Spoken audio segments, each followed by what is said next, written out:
Sziasztok! Gyakran ismétlődő kérdés szokott lenni, hogy milyen ropikat, rákcsákat szoktam adni a gyerekeknek, úgyhogy arra gondoltam, ebben a videóban ezt fogom megmutatni. Amikor rákcsákról van szó, akkor szerintem fontos beszélni arról is, hogy nem a rákcsánivalók képezik az étkezésünk alapját, hanem a reggeli, ebéd, vacsora, és ezek a rákcsánivalók, ezek inkább csak ilyen kiegészítők, szóval arra szoktunk figyelni, és arra bátorítjuk a gyerekeket, hogy egyetek rendesen, egyetek kiadósan, ne szálljatok le csak azért, mert labdázni akartok, vagy sürgősen kell menni játszani. Persze ezt könnyebb mondani, mint megcsinálni, és néha a sietség gyorsan elhívja a gyerekeket, lesietteti őket az asztaltól. Persze tudom azt, hogy a kisgyereknek, vagy a gyerekeknek nem épp olyan komplex a palettája, mint nekünk felnőtteknek, ami az ízeket illeti, és nem fognak olyan kiadósan összetetten enni, mint mi, de azt mondják a táplálkozási szakértők, hogy jó példával kell előttük eljárni, és gyakran kitenni őket az ételeknek, hogy minél többet lássák azt az ételt, minél többet kerüljenek kontaktusba vele, hogy végül is megtanulják megszeretni. Mi arra szoktuk bátorítani a gyerekeket, hogy egyenek kiadósan, de hogyha szükségük van rákcsára, ha ennének valamit, akkor önkiszolgáló van itt a gyümölcsöstálnál, többnyire, kivéve ha mondjuk dinnyét vágok fel, vagy ananászt, vagy földi epret mosok meg, vagy hasonlók. Ide szoktak jönni a tálhoz, és kiszolgálják magukat. A másik dolog, ami elérhető nekik, itt van ez a nagy szekrény, és itt tartom a snackes dobozunkat. Ebben általában mindig van datója. Ez inkább nekünk felnőtteknek való desszert, mert annyira nincsenek oda érte. Az ilyen sós kekszeket szeretik, és itt megmaradt popcorn. A sós kekszeken kívül még sós perecet szoktam ebben tartani, és ez egy ilyen önkiszolgáló nekik. Még vannak itt magvak is a másikban, hogyha épp diót szeretnének rákcsálni, vagy hasonlók. Emellett a pirítós még nagyon közkedvelt nálunk, ha valaki valamit gyorsan enne, és nem tetszik neki semmi a szekrényből, vagy éppen üres a snackes doboz, akkor készít magának egy vajas pirítóst. Ezen kívül még szoktam iskolaidőben venni egyéb ropikat is, ami ilyen több kiszerelésben érkezik, ilyen 6 kis csomagolásban jön. Ez lehet chips, sós ízesítésben, vagy popcorn. Erre szoktam odafigyelni, hogy ne legyenek ilyen extra barbecue, sajtos, nem tudom, egyéb ízesítésűek, mert tele vannak ízfokozókkal, és nem azt mondom, hogy ezek a chipsek sokkal jobbak, de talán egy fokkal jobbak. Azokat a chipseket, amiket iskolaidőben veszek, azokat csak uzsonnás táskába szoktuk használni, itthon rákcsálni, azokat nem igen engedjük meg nekik, kivételes esetben esetleg. Nyáron itt ez a szekrény amúgy üres is, nincs benne. Ami nálunk nagy kedvenc a snackek terén, az a popcorn. Itthon szoktunk minden héten, egy héten többször is készítünk magunknak. Mondjuk, hogyha délutáni snackre vágyunk vasárnap, vagy egy hétközben, akkor már a gyerekek is tudják, hogy kell elkészíteni.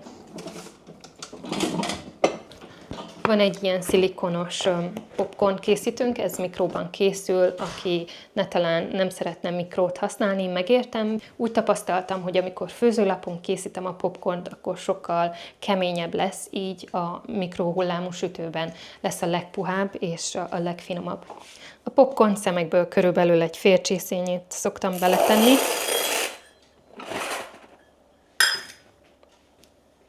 És veszek egy kis kanálnyi kókuszsírt, kókuszvajat, és ezt beleteszem.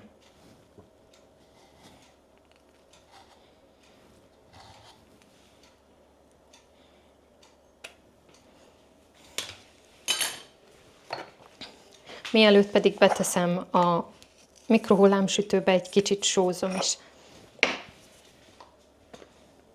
A felső sütőm, ez itt egy kombinált sütő, ami azt jelenti, hogy mikrohullámsütő is, grill is és süt is.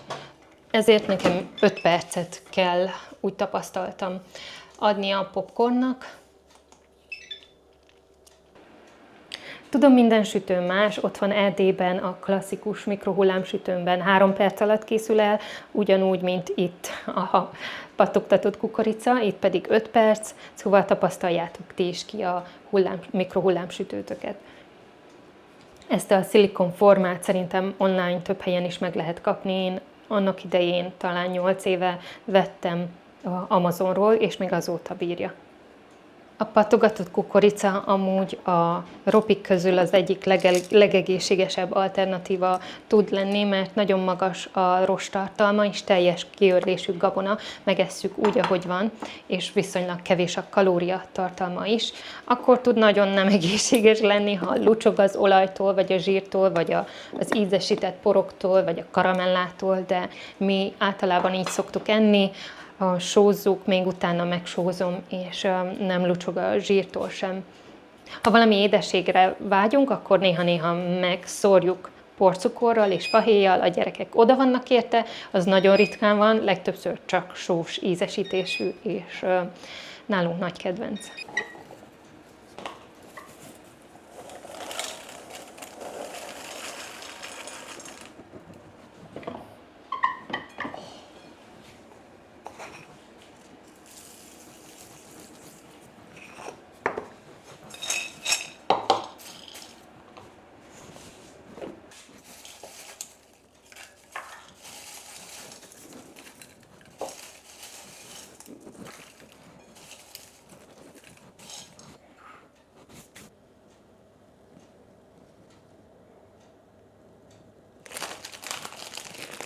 Ezek a rizskorongok, ami még gyakran előfordul nálunk, én ezt bent tartom ott a szekrényben, és a gyerekek mikor, mivel szeretik enni. Szoktam tartani itthon humuszt ritkán, mondjuk ez nem minden héten van, de ha valami sósat szeretnénk, valami ropogósat enni, akkor a humusz nagyon jól talál ezzel a rizspuffancsal.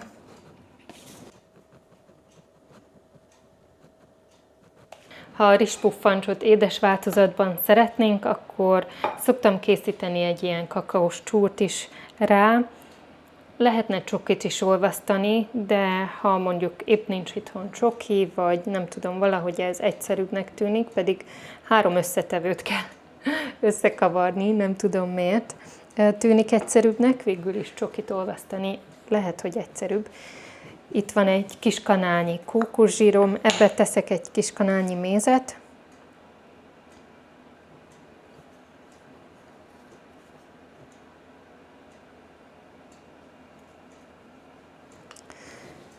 És kakaóport, amennyit felvesz.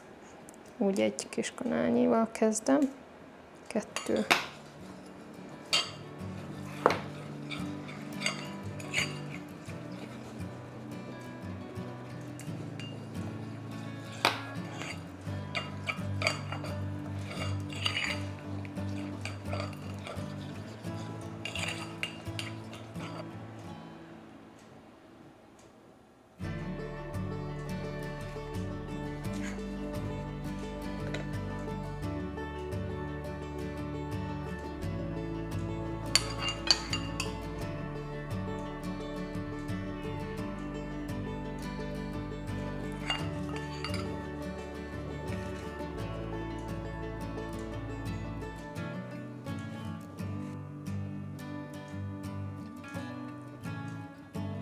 Tudom, hogy ennek nagyon fognak örülni, ez akár ebéd után desszertnek is jöhet nekik, de uzsonnára, 10 óraira sem fogják megvetni, és azért jó tudni azt, hogy mennyi méz és milyen jó minőségű nyersméz ment bele.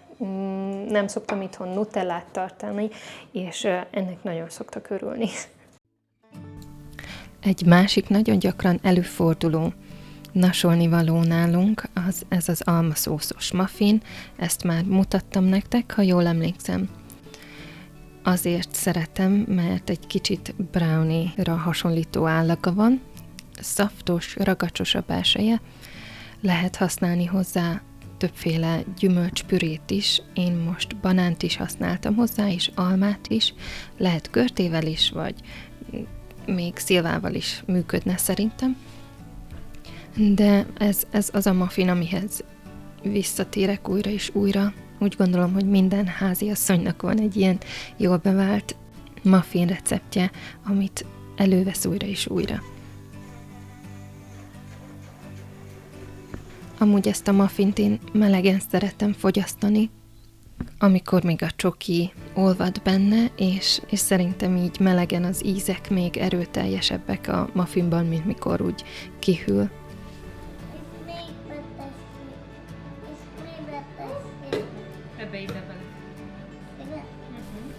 Amikor muffin sütök, akkor biztosan akad egy kis segítőm. Anyukák, írjátok meg, ha ti is így vagytok ezzel. Nem tudok anélkül sütni, hogy valaki ne topogna oda, és ne mondaná, hogy segíteni szeretnék.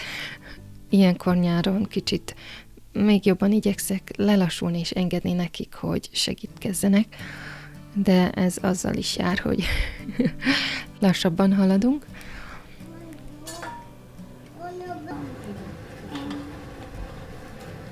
De úgy tapasztaltam, hogy ez a pulton ülős, mindenben segíteni akarós időszak is lejár, és egy idő után már ők maguk akarnak sütni. Úgyhogy így az 5. gyerekre valamelyest megtanultam elengedni azt, hogy tökéletesek lesznek a muffinok, vagy azt, hogy nyugodtan, nagyobb felfordulás nélkül tudjam elkészíteni ezt a receptet. Amire oda szoktam figyelni az, hogy egy gyerekkel süssek egyszerre, mert akkor kevesebb esély van a veszekedésre, és valószínű, hogy nekem is sokkal több lesz a türelmem, és sokkal jobb kedvűen folyik az egész sütési folyamat. Mint máskor is, most is beteszem nektek a receptet a leírásba, egy bökris recept, én emiatt is nagyon szeretem, de amúgy az íze és az állaga miatt is ajánlom nektek.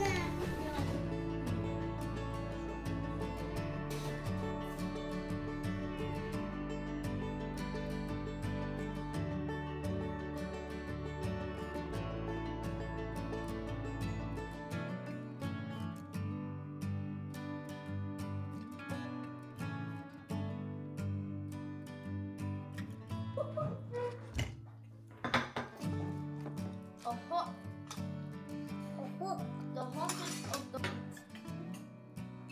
I will not carry that on. What's that? Tuda. Nagy kedvenc nálunk a joghurt fagyi, amihez ilyen szilikonformákat használok. Megtartunk fapálcikákat az ilyen pálcikás fagyiktól, és azt kell így beleszúrni és lefagyasztani. Ehhez a fagyihoz a joghurtot általában leárazva veszem, lehet kapni ilyen nagyon jó minőségű bio joghurtokat, amiben elég tiszták az összetevők, és szeretem keverni a citromosat málnással vagy földi epressel, mert egy kicsit jobban mutat, és szórok majd rá ilyen drazsét, vagy nem tudom ennek mi a neve, ilyen kis színes golyókat. Őszintén ebben nagyon szeretnek segíteni a gyerekek, és amikor kánikula van, akkor jó szívvel adom nekik ezt, tudom, hogy nincs agyonízesítve, és nincs benne egy csomó színezék sem. Az aljára nem kötelező tenni, én most tettem, vagyis az egyik oldalára ilyen kis drazsékat. Úgy szoktam, hogy egyik felébe teszem az egyik színt, és a másikba a másikat, ahogy nektek tetszik.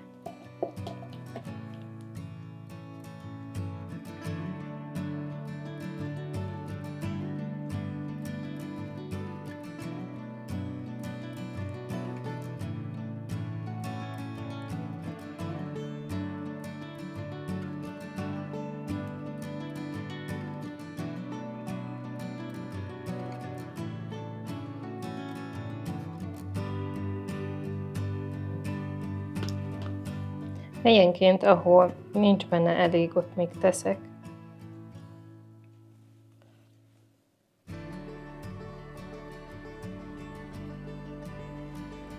Aztán jöhet a móka legjobb része, megszórni drazséval. Ebben nagyon-nagyon szeretnek segíteni a gyerekek.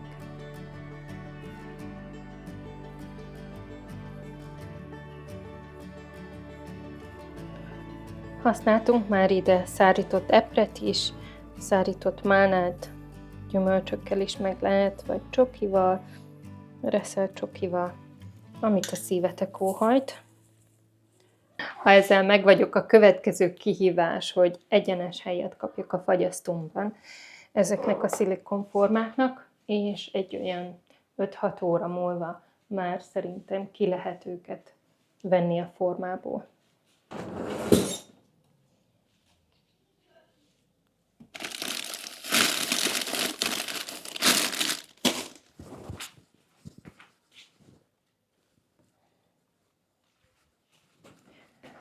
Ha nem egyenes, nincs ennyire tele a fagyasztóm, és nincs egyenes helyem, akkor néha tepsire is rá szoktam tenni.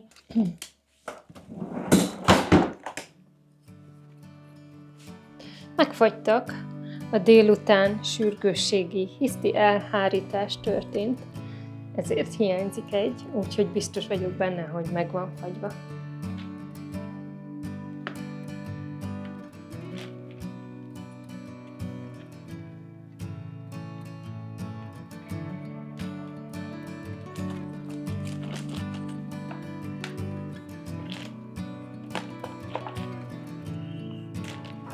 Baby shelter.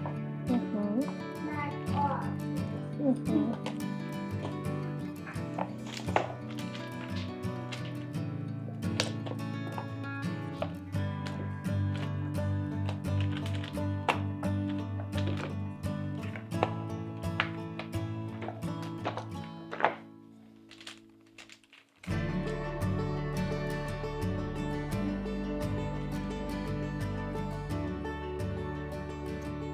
Szerintem ez az egyik legjobb desszert.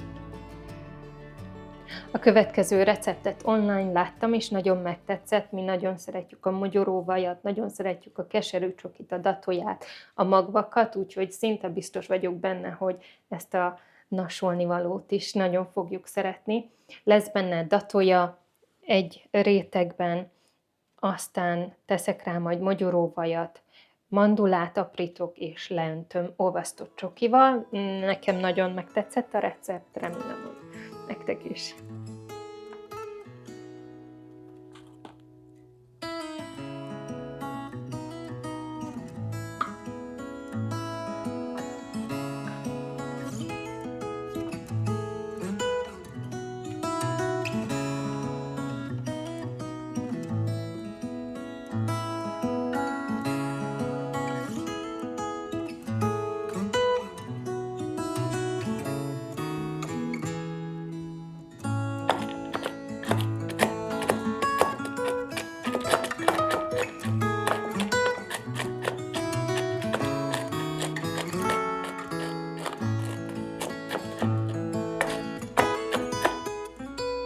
Jöhet rá a mogyoróvaj.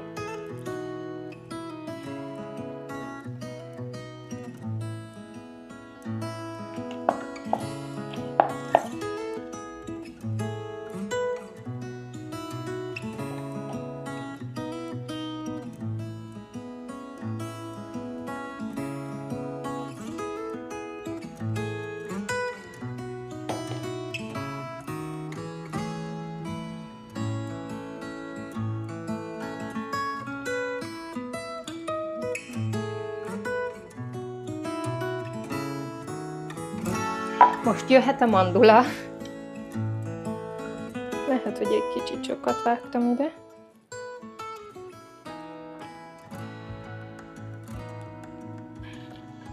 Tegyem az összeset.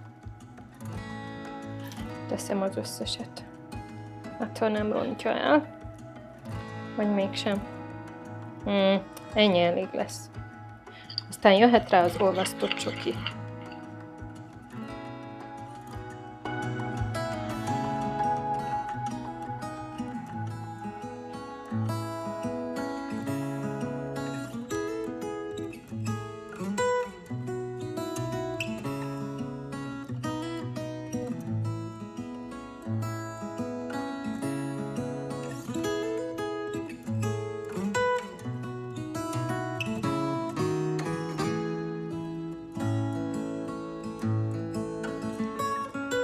sóval megszórom. Beteszem a hűtőbe dermedni, és hogyha megdermedt, akkor majd feltöröm. Megdermett a datója szeletem is. Erre nagyon kíváncsi vagyok. Próbálom felvágni, de lehet jobban járnék, ha törni.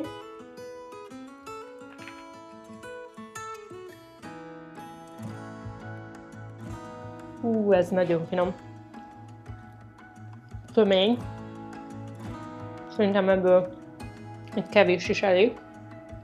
Egyszerre sós, édes, ropogós, krémes, csokis. Nagyon jó.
Szóval ezek lennének a rákcsák, a ropik, a nasolnivalók, amiket mi szívesen fogyasztunk, és szívesen adok a gyerekeknek. Mosolyogtam magamban, mert mielőtt a videónak nekikezdtem volna, vagy 4-5-ször bejöttek a konyhába, hogy kérnek pirítóst. Arra gondoltam, hogy soha jobbkor, hiszen nálunk az egyik legkézenfekvőbb 10 órai nasolnivaló rákcsa az a pirítós, van, aki vajat kér rá, van, aki mogyoróvajat, mézet, ki hogy szereti. Remélem tetszett nektek ez a videó, ha van kedvetek megírni, hogy nálatok milyen rákcsa, ropi vagy nasolnivaló népszerű, mit szerettek a gyereketeknek adni, írjátok meg, szívesen olvasom, legyen nagyon szép napotok, minden jót, sziasztok!